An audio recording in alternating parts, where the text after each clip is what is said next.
রাতের ডিনারে যদি একঘেয়েমি কোনো তরকারি খেয়ে যদি তোমরা ব্যতিব্যস্ত হয়ে যাও, তাহলে কিন্তু অবশ্যই এই রেসিপিটা একবার ট্রাই করতে হবে।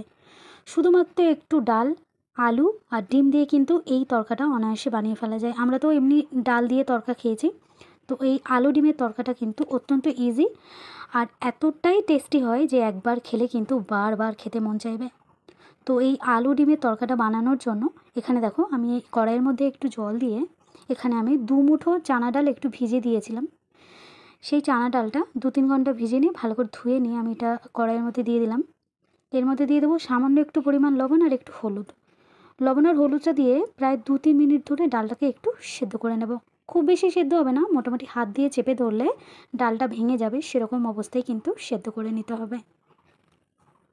বন্ধুরা, এই রেসিপিটা কিন্তু এতটাই চমৎকার হয়, এতটাই টেস্টি হয় যে কি বলবো, বলার কোনো ভাষা নেই, এত সুন্দর টেস্ট হয়। তো রাতের ডিনারে রুটি পরোটার সাথে অবশ্যই কিন্তু একবার এই রেসিপিটা তোমরা ট্রাই করবে। তো ডালটা জল ঝরিয়ে নেওয়ার পর এবার দেখো একটা গ্লাস দিয়ে এরকম ডালটাকে একটু ভেঙে ভেঙে নিচ্ছি। আমি ডালটাকে একটু দানা দানা মতো রাখবো, সেই জন্য ডালটা এরকম একটু হাত ভাঙা করে নিয়েছি। এবার আমি রেসিপিতে চলে যাব। তো তার জন্য দেখো এখানে একটা কড়াই বসিয়ে দিয়েছি, কড়াইয়ের মধ্যে দিয়ে দেবো পরিমাণ মতো সাদা তেল। আর এই পুরো রেসিপিটা কিন্তু আমি সাদা তেলেই বানাবো। তো সাদা তেল অল্প একটু দিয়ে দিয়েছি, তেলটাকে ভালো করে একটু গরম করে নেব। আর এবার আমি কেটে ধুয়ে রাখা আলুটা এর মধ্যে দিয়ে দেবো। তো আমি এখানে দেখো 2টো ছোটো সাইজের আলু একদম ছোট ছোট টুকরো করে ঘুগনির আলুর মতো কেটে নিয়েছি। এই আলুটাকে এবার আমি তেলের মধ্যে একটু নাড়াচাড়া করে নেব। তো সামান্য একটুখানি পরিমাণ এর মধ্যে লবণ আর একটু হলুদ দেবো, ব্যাস আর কিছুই না। লবণ হলুদ দিয়ে আলুটাকে আমি 80% মতো ভেজে নেব।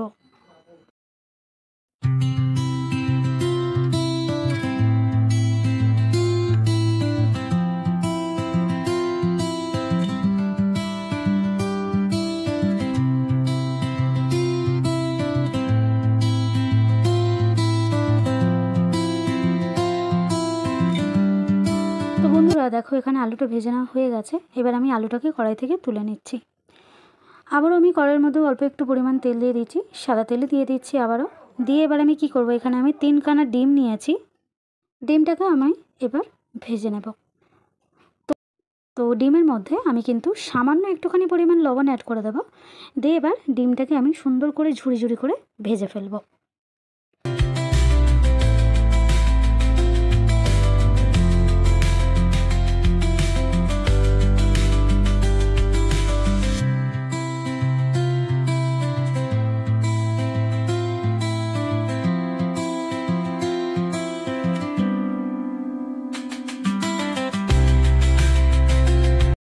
ডিমটা ভেজে তুলে নিয়েছি বন্ধুরা। এবার আমি দেখো কড়াইয়ের মধ্যে আবার একটু তেল অ্যাড করে দিয়েছি।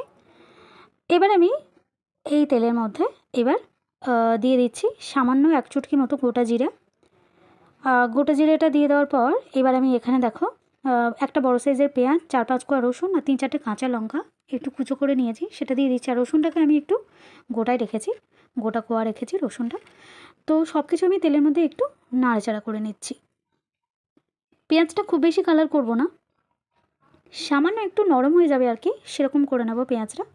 তারপর আমি এর মধ্যে দিয়ে দিচ্ছি 1 টেবিল চামচের মতো আদা রসুন বাটা।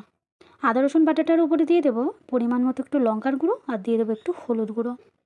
লঙ্কার গুঁড়ো, হলুদ গুঁড়ো আর আদা রসুন বাটা দিয়ে ভালো করে একটু পেঁয়াজের সাথে নাড়াচাড়া করে নেব। তো আদা রসুনের কাঁচা গন্ধটা জাস্ট একটু চলে যাবে সেরকমভাবে একটু নাড়াচাড়া করে নেব। তারপর আমি এর মধ্যে দিয়ে দেবো টমেটো কুচি। তো আমি এখানে 2টো মিডিয়াম সাইজের টমেটো কুচি কুচি করে কেটে নিয়েছি, সেই টমেটোটা দিয়ে দিলাম।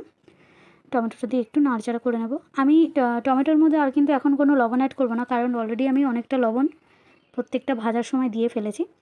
তো টমেটোটা গলে যাবে সেই জন্য আমি সামান্য একটু জল অ্যাড করে দিলাম। মশলাটাও ধরে যাবে না আর টমেটোটাও কিন্তু গলে যাবে, তো সেই জন্য আমি সামান্য একটু জল অ্যাড করে দিয়েছি। টমেটোটাকে একটু নাড়াচাড়া করে নিয়েছি। টমেটো যখন গলে গেছে তখন এর মধ্যে দিয়ে দিলাম 1/2 টেবিল চামচের মতো একটু চিনি আর দিয়ে দিলাম পরিমাণ মতো আবারও লবণ। মানে এই রেসিপিতে লাস্ট যে লবণটুকু প্রয়োজন সেটাই দিয়ে দিলাম। মশলা থেকে যখন এরকম তেল ছেড়ে যাবে তখন আমি এর মধ্যে দিয়ে দেবো দই। তো আমি মোট কথা ফ্যাটানো টক দই আমি এখানে 3 টেবিল চামচের মতো দিয়ে দিচ্ছি, ফ্যাটানো টক দই। তো টক দইটা দিয়ে আঁচটাকে এবার একটু কমিয়ে দেব, দিয়ে এটা ভালোভাবে একটু কষিয়ে নেব। তো চলো মশলাটাকে সুন্দর করে একটু কষিয়ে নিচ্ছি। তো তারপর দেখো বন্ধুরা, যখন এরকম একটু তেল ছেড়ে যাবে, মানে দই থেকে মশলা থেকে একদম তেল ছেড়ে যাবে, দইটা মিশে যাবে, তখন এর মধ্যে দিয়ে দিচ্ছি 1 টেবিল চামচের মতো এখানে চিকেন কারি মশলা।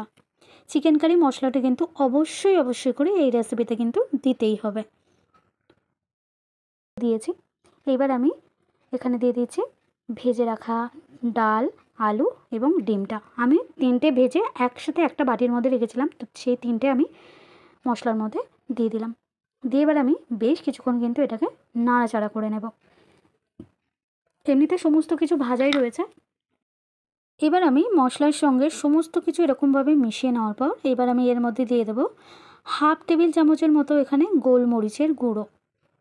তো আমি কিন্তু খুব বেশি মশলা কিন্তু এখানে ইউজ করছি না বন্ধুরা। আমি যে কটা জিনিস দিচ্ছি অবশ্যই কিন্তু এগুলো একটু দেওয়ার চেষ্টা করবে। গোলমরিচের গুঁড়ো এখানে 1/2 টেবিল চামচের মতো দিয়ে দিলাম। দিয়ে দিচ্ছি সামান্য একটু জল। দিয়ে এবার যাতে না এটা ধরে যায়, মানে তলা লেগে যায়, সেই জন্য একটু বেশ কিছুক্ষণ নাড়াচাড়া করে নিচ্ছি সামান্য একটু জল দিয়ে। তারপরে যখন প্রপারলি কষানো হয়ে যাবে এর মধ্যে দিয়ে দিতে হবে পরিমাণ মতো জল। যতটা পরিমাণ জল লাগবে এখানে ততটা আমি দিয়ে দিয়েছি।